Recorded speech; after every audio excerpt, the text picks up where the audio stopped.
morning. Can you hear me? Good morning. Okay. Okay. Thank you for inviting me to share with you my 10-day Vipassana meditation experience in Alaska, Washington. I was there in June, and I'm very passionate about my experience because it changed my life. And the points that I want to make in my talk today are why I went, what Vipassana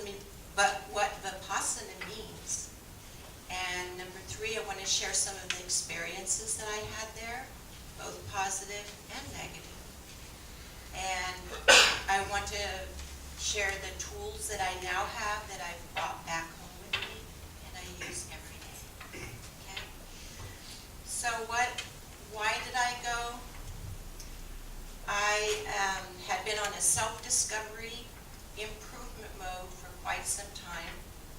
I was trying to find some answers to problems and stress and issues of everyday life. You know, kind of like what you have. And I started attending this congregation, and I love this congregation. It's much different than how I was raised, but long story short, I love it. I love the unity of this place. I started playing the piano here, and you can tell I love it, right? I love it. I was reading self-help books. I took the course in miracles here with Ruth Miller.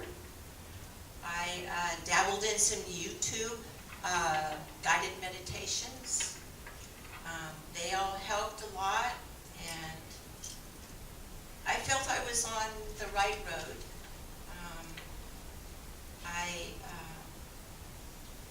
I was in alignment. I felt the path was right for me. And then I got the shingles.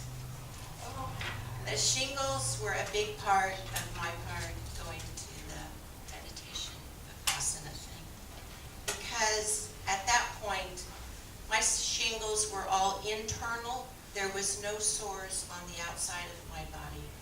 And I asked the doctor, why did I get this shingles? Is it stress? And he said, it hasn't been proven that stress is what causes the shingles, but you have them internally. And I thought, okay, internally, this means there's something wrong internally. So I continued on my journey until I knew that I had to find a way to eradicate that, or at least, what's the word I want? Release some of the pain. So then, another thing was the monkey mind. Do you know what a monkey mind is? Okay. Just no control over your mind, and not a disciplined mind. And so then, after the shingles were subsided, I had like a synchronicity type moment. You ever had those?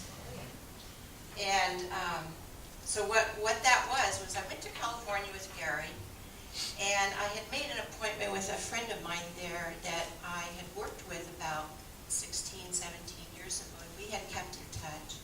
She's a little Asian girl. Her name is Savi, and her husband's name is A. And kind of strange, I know, but that's just the nicest couple you'd ever want to meet. So I went to their wedding and all, but we got together and I had dinner with them and their 2 little kids, 8 and 10 years old. And we were just talking along, and the subject they started talking about meditation. Ooh, and my ears perked up, And I said, tell me more. And so they proceeded to tell me that they had both been to a Vipassana meditation course it was in close to Yosemite, because they're from California.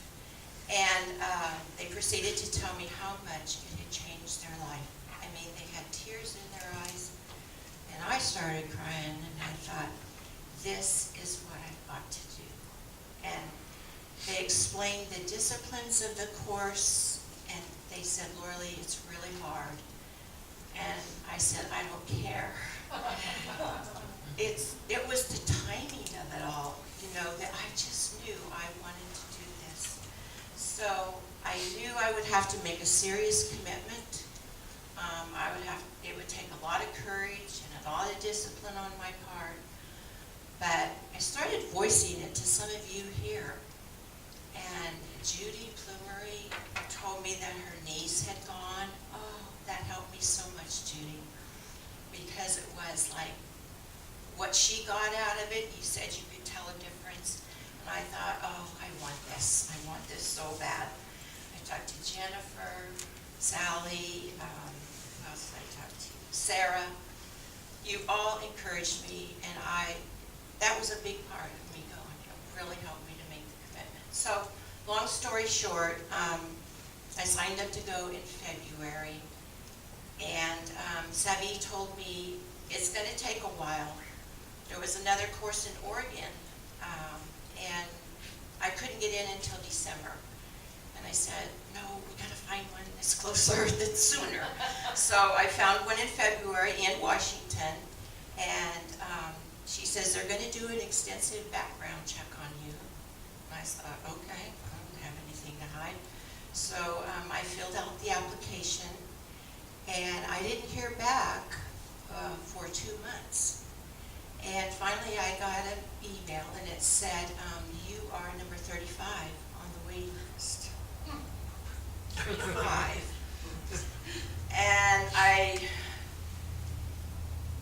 quickly learned that this is a very popular meditation group.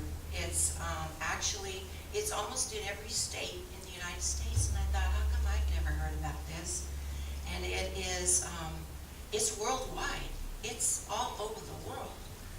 And so I got to thinking, there's about 90 people when I went that were actually there. About 55 women, about 35 men. And I thought, this is really popular. So about 2 weeks before the program, about a month before, I got another message and said, you're now number 16 on the list. Savvy says, and I said, Savvy, I'm not going to make it. I'm not going to make it. She said, you just wait, because a lot of times people get scared and they don't go, or they have an emergency, or they have a situation in their life that they can't go. So sure enough, 2 weeks before the course, I got the message, you're in. And I was so excited. So I now want to read you, for you to help understand what Vipassana means. Vipassana is one of India's most ancient meditation techniques. Long lost to humanity, it was rediscovered by Gautama the Buddha more than 2,500 years ago. Vipassana means seeing things as they really are. It is the process of self-purification by self-observation. One begins by observing the natural breath to concentrate the mind. With a sharpened awareness, one proceeds to observe the changing nature of your body and your mind, and experience the universal truths of impermanence, suffering, and egolessness.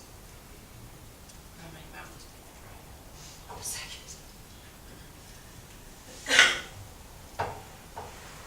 Vipassana is a technique that will eradicate suffering. It's a method of mental purification which allows one to face life's tensions and problems in a calm and balanced way. It's an art of living that one can use to make positive contributions to society. Vipassana meditation aims at the highest spiritual goals of total liberation and full enlightenment. Vipassana eliminates the three causes of all unhappiness, and I think this is really important: craving, aversion, and ignorance. With continued practice, the meditation releases the tensions developed in everyday life, opening the knots tied by the old habit of reacting in an unbalanced way to pleasant and unpleasant situations. All human beings share the same fundamental problems worldwide, and a technique which can eradicate these problems will have a universal application. People from many religious denominations have experienced the benefits of Vipassana meditation and have found no conflict with their profession of faith. By their own efforts, students arrive at their own realizations, and no one else can do this for them.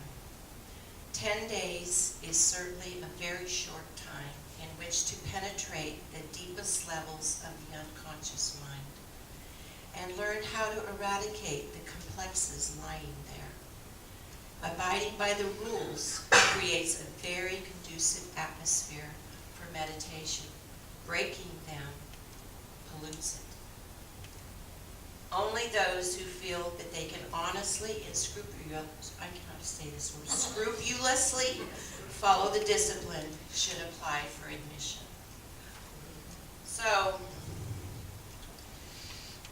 I picked six disciplines that I found that were really important to me, and which were the rules of the course. So number one was we meditated 10 hours a day for 10 days.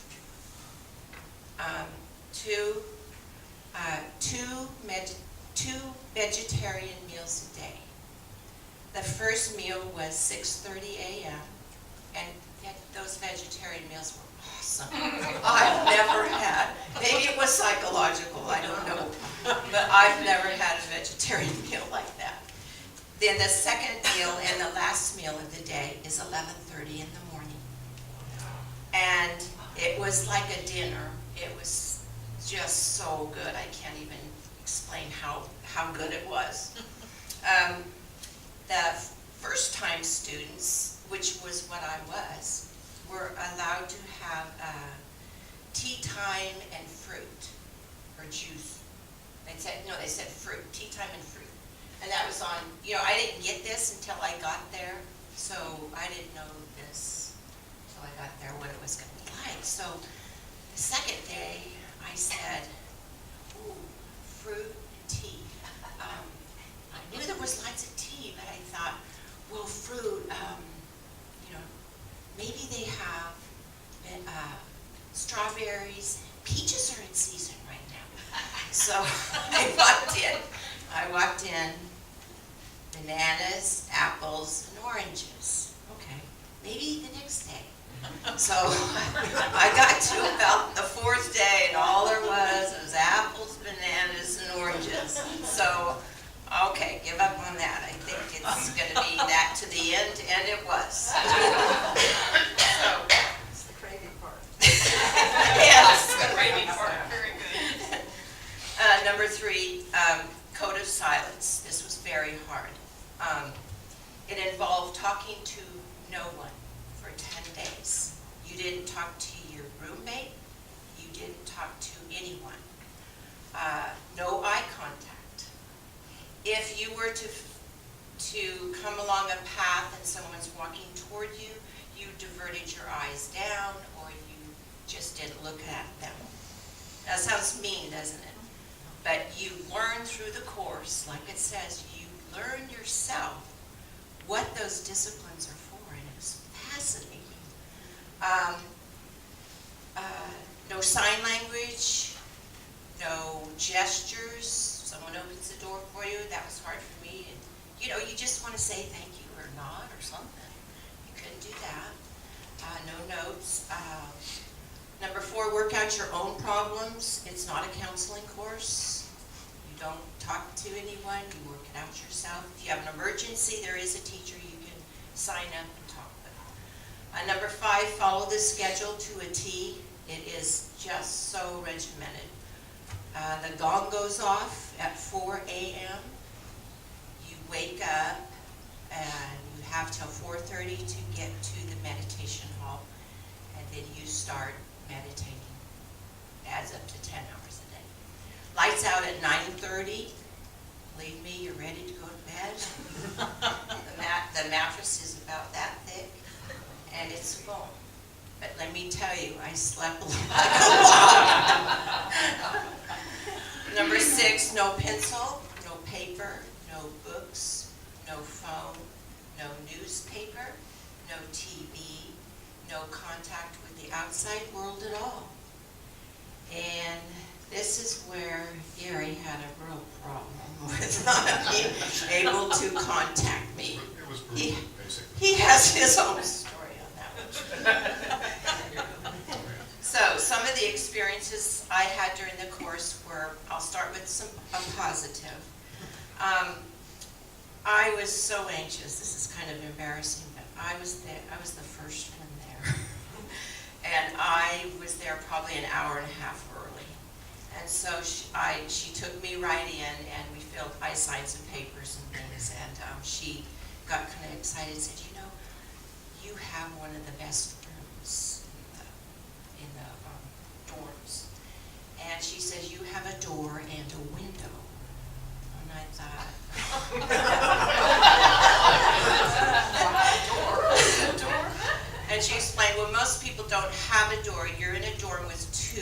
I would have a roommate, and she just had like a curtain to pull across on a pole. And I had a door that I could shut. And I had a window. And she said, your window looks out into the forest. And I'm telling you, it was the most beautiful view. My bed was right under the window, so I could open it if I got hot.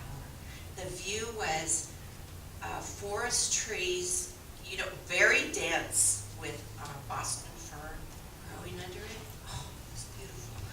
Then I went out and discovered the rest of the place. This is a 50-acre place, and where the dorms are and all of the stuff.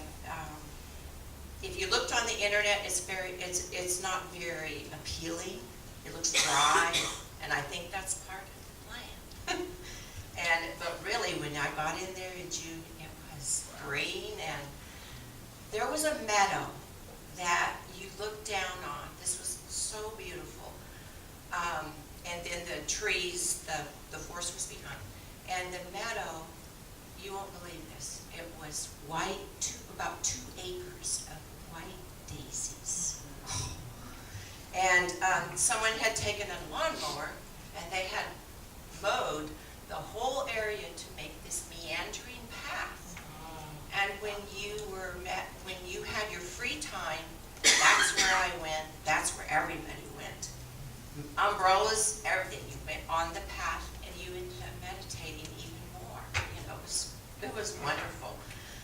But the thing that impacted me most about that was I had decided that I was going to find 2 miracles a day before I went, and I found much more than 2 miracles a day. But this one night, as we came out of the meditation hall at 9:30, it was starting to get dark, and I came out the doors, and normally all of us women are just kind of in this mass, not talking, just a quiet mass going to your dorms. And this night, as I came through the doors, everyone had stopped. I thought, oh, what's going on? And everyone were facing to the right. And as I looked, oh, you guys, it was so beautiful. It was a full moon, and the moon was shining down on the white daisies, and they just illuminated like, oh, you wouldn't believe. And then over to the right was a mountain farther away. I think it was Mount Rainier, and it had snowed the night before, and the moon shining on that mountain was like a pot of gold. And we all stood there. The most special thing about this was I started crying. I mean, it was just overwhelming, beautiful. But what hit me was no one said a word. And I know, then I looked around, and everyone was just standing there crying. And the unity, I thought of this church, the unity of us together there was so powerful, that we were all one. We understood that this was something, and once the code of silence was lifted at the end of the course, that's the big thing that everybody was talking about. Oh, did you see the moon that night shining out? And it was so great. So I have lots of other stories, but Sally doesn't give me enough time.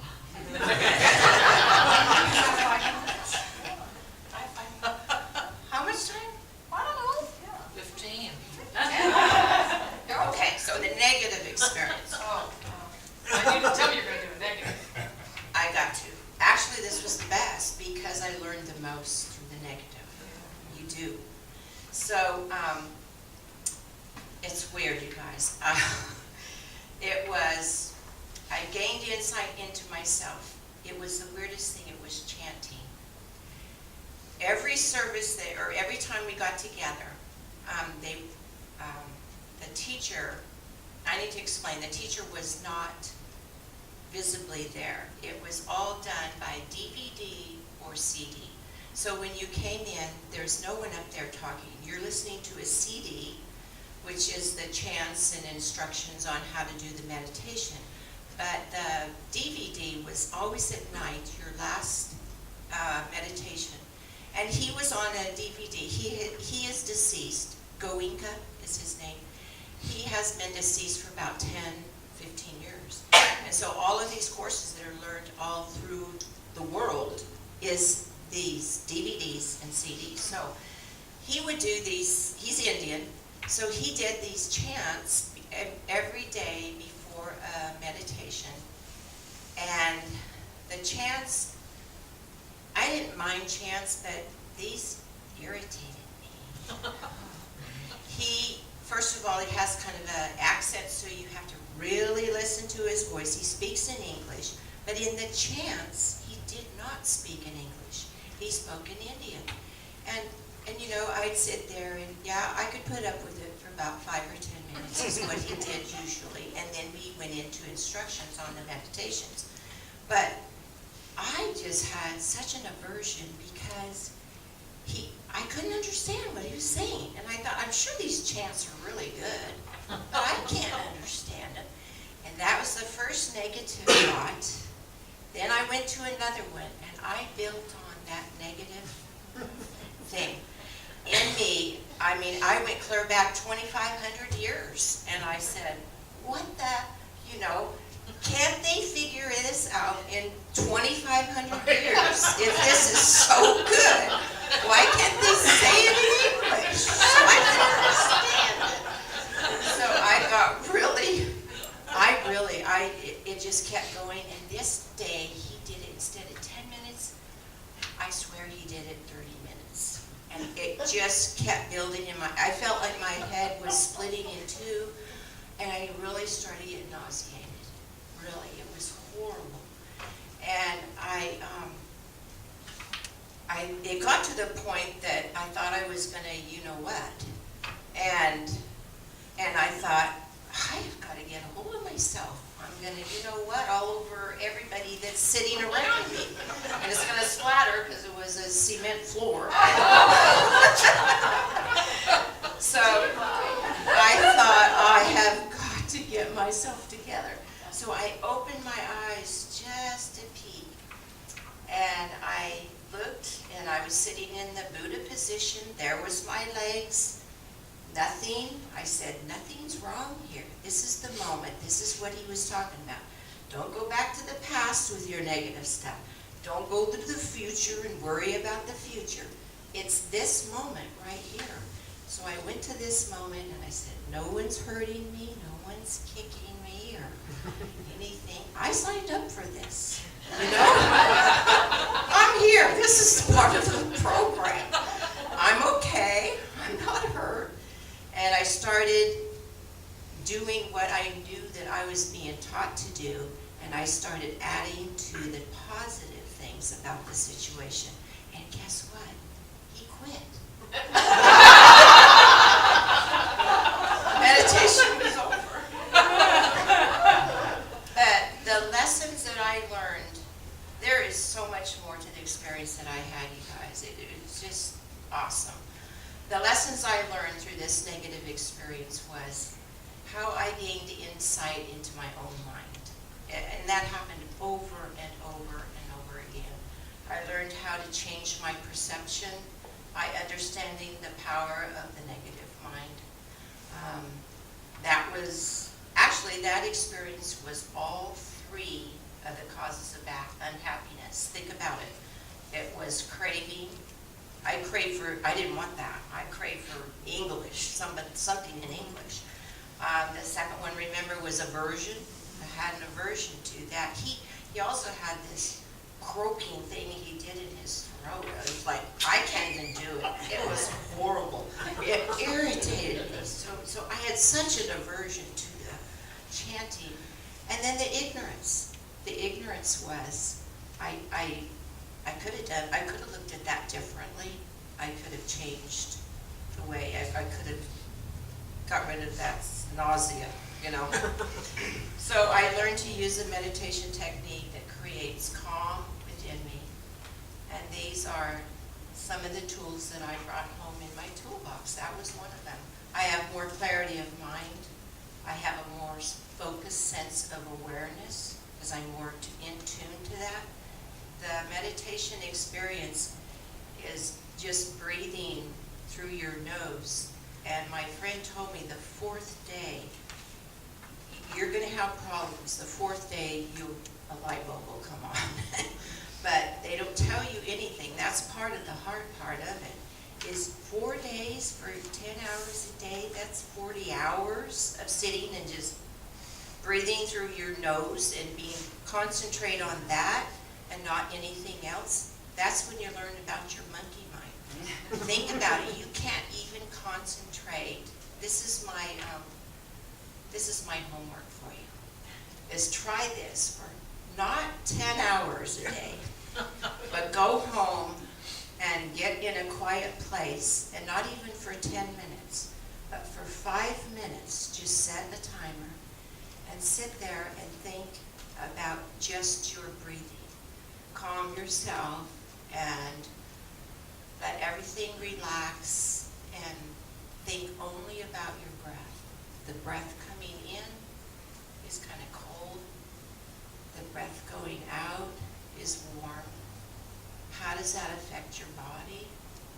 And we did this whole body scan thing. There's a whole lot more to it than Sally gives me time for.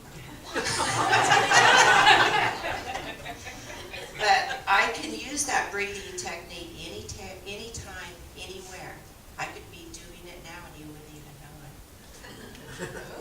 The crux of the whole discourse to me, in a nutshell, is that meditation is a very serious matter. We kind of take it lightly, but to really get something out of meditation is very serious, especially the Vipassana technique. And what's her name? Anna Moore? Oh, what I only got to talk to her on the phone, but she told me that Laurale Vipassana meditation is one of the most disciplined and the hardest to do. Nobody told me that. It was probably good. They didn't. It's scientific. One night we had, if Tom was here, I was going to tell him he'd love the scientific night. It was all about yourselves, how your body is really trying to get you to live a calm life. And your mind is trying to work with you, but you know, we're not even working on it at all. So it's especially, it's rational and it's changing, it's life-changing because it deals with the depth of your mind. We don't normally go to the depths of our mind. A shift occurs when one begins to see things as they really are. And the course, if you went, the course would be totally different for you than it was for me because it's personal. It gets into your mind and into your soul, and so it won't be the same. I recommend the course to anyone, and I would help you sign up. I cheer you all the way, and I'll even take you. I'll take you there. I'll show you where it is. It's very beautiful. I hope I haven't discouraged you, but I left one thing for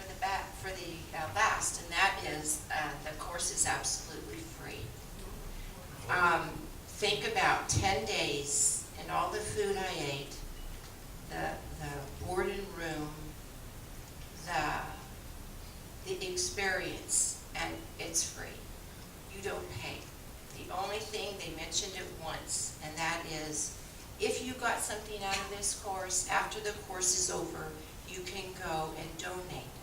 But you're not paying for yourself. Someone else that has already done this has paid your way.